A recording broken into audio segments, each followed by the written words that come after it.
કરીને લખે છે અને કહે છે કે અમારા કુટુંબીજનો અમારે પાછળ પડ્યા છે કે જેથી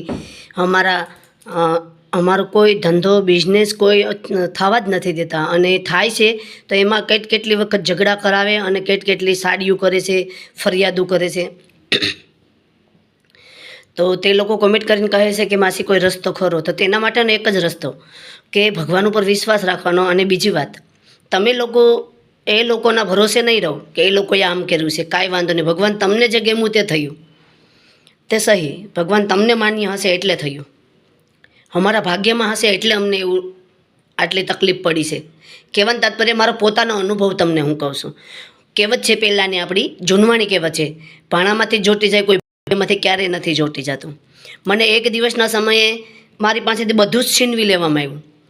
તો ત્યારે મેં ભગવાનની માણસની પાસે ફરિયાદ ન કરી કે રડી નથી, ભગવાન પાસે રડી અને ભગવાનને ફરિયાદ કરી, મા ભગવતીને ફરિયાદ કરી, મા શિવશક્તિને કરી. અને એ શિવશક્તિએ સપને આવીને કીધું કે તું આ દેશી દવાનું કામ કર, હું તને બધી ઔષધિ બતાવું, બધા લોકોને સારું થઈ જાય. એ દેશી દવાનું બતાવું, લોકોને સારું થઈ જાય છે.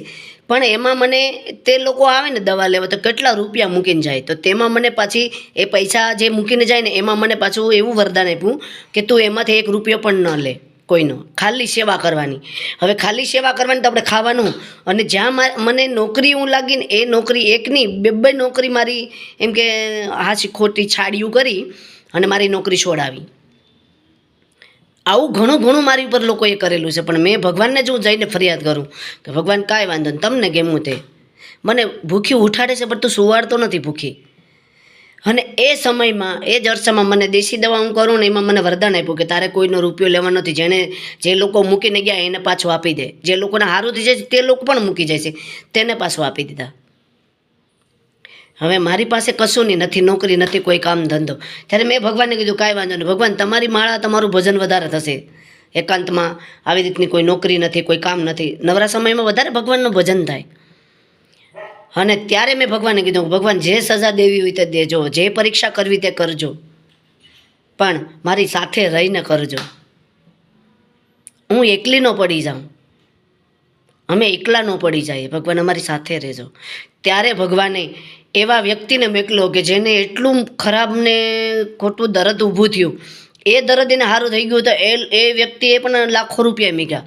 પણ મેં કીધું ભાઈ મને હું લઈ ન શકું. મને કે માસી નોકરી નથી તમારી પાસે, લઈ લ્યો. મેં અમે દવાખાનામાં નાખ્યો હોત તો કેટલો રૂપિયો જોત. હું કેટલા દવાખાને જઈ આવ્યો પણ ક્યાંયથી સારું જ નથી, મને રિઝલ્ટ જ નથી. હું છેલ્લા શ્વાસે હતો, હેન્ડ ઉપર હતો. મેં કીધું કાંઈ નહીં, એ તો કરતા હરતા ભગવાન છે, હું તો નિમિત્ત છું, ખાલી મને તો વરદાન મળ્યા. અને મને સપના આવીને ઔષધિ બતાવી તો હું મને નિમિત્ત બનવાનું કીધું તો નિમિત્ત છું. દેનારો મારો ભગવાન છે, મને દેશે, મને વિશ્વાસ છે મારા ભગવાન ઉપર.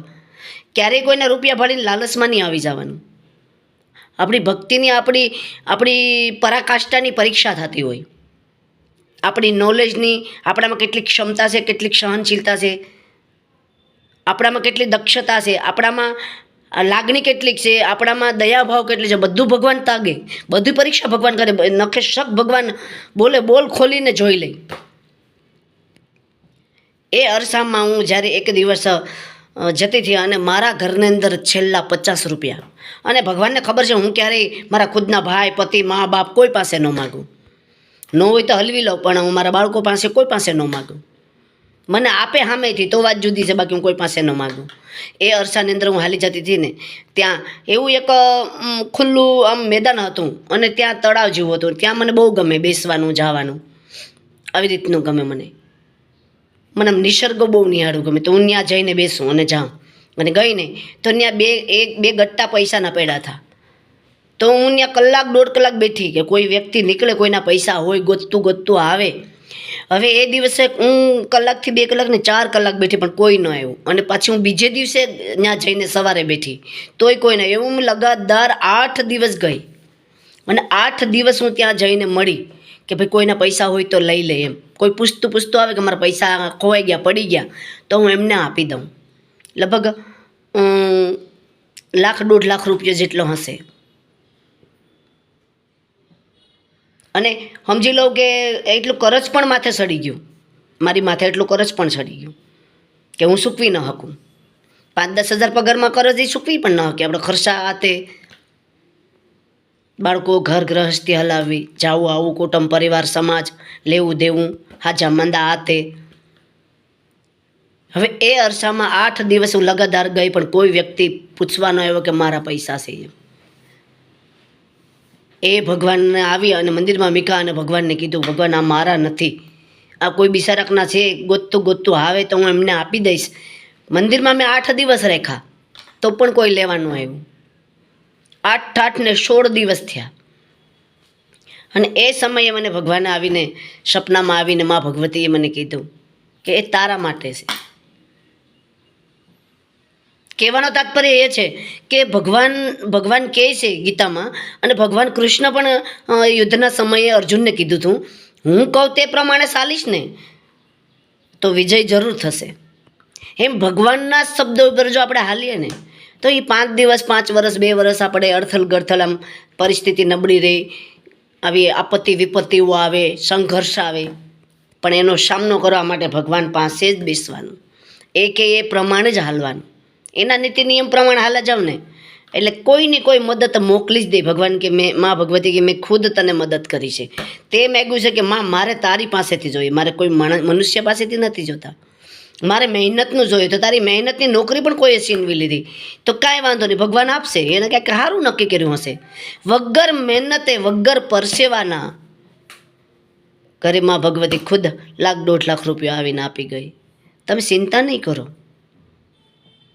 આ ચમત્કારથી કમ ન હોય, પણ આને હું ચમત્કાર નથી માનતી, આને હું સિદ્ધાંત માનું, આપણી દક્ષતા માનું.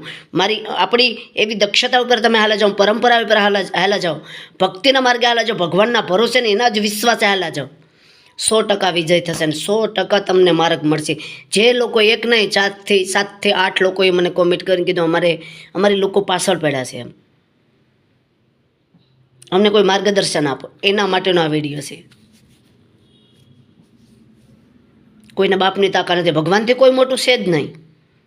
જગતની અંદર આપણા ભારત દેશની જે સરકાર છે ને એથી વિશેષ આખા ભારતની સરકાર, જેથી જગતનો નાથ, એ જગતનો નાથ છે જે ભારત દેશની આખી સરકાર છે, એનાથી ઉપરની સુપ્રીમ કોર્ટ છે. એ સરકારની સામે દલીલ કરો ને, એની સામે સવારે વહેલા ઉઠી પૂજાપાઠ કરો અને નાહી ધોઈને સૂર્ય નમસ્કાર કરીને એની સામે દલીલ કરો ને, એને ફરિયાદ કરો ને, એને તમારું દુઃખ સુખ વ્યથા તમારી ચિંતા ટેન્શન એને અર્પણ કરો ને, જરૂર સાંભળશે. એક દિવસ સાંભળશે, 100% સાંભળશે. મારી તો જરૂર સાંભળ્યો. એટલે તમે પણ હું જે રસ્તે ગઈ ને એ રસ્તે જાઓ, નીતિ નિયમ સત્યના માર્ગે જાઓ, 100% તમને તમારી ફરિયાદ સાંભળશે. 100% ને 199% તમારી ફરિયાદ સાંભળશે. વિશ્વાસ છે મને. આપણને ખબર ન હોય ક્યાં મદદ કરી, પણ જ્યારે આપણને લાઈટ થાય ને ત્યારે થાય કે ભગવાન આપણને અહીં મદદ કરી. આપણે તો ખબર ન પડી.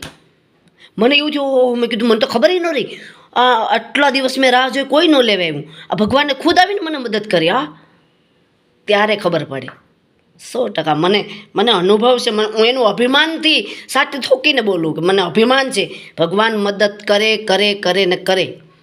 મારી દીકરી એમ કે 100%, મને ઇંગ્લિશ નથી આવડતું, મારી છોકરી શીખવાડ્યું, 100% મદદ કરે ને કરે જ ભગવાન.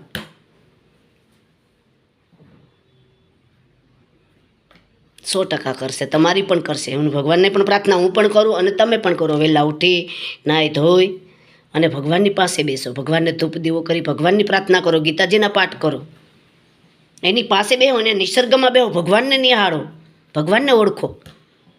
જરૂર કરશે. હારો નહીં તમે.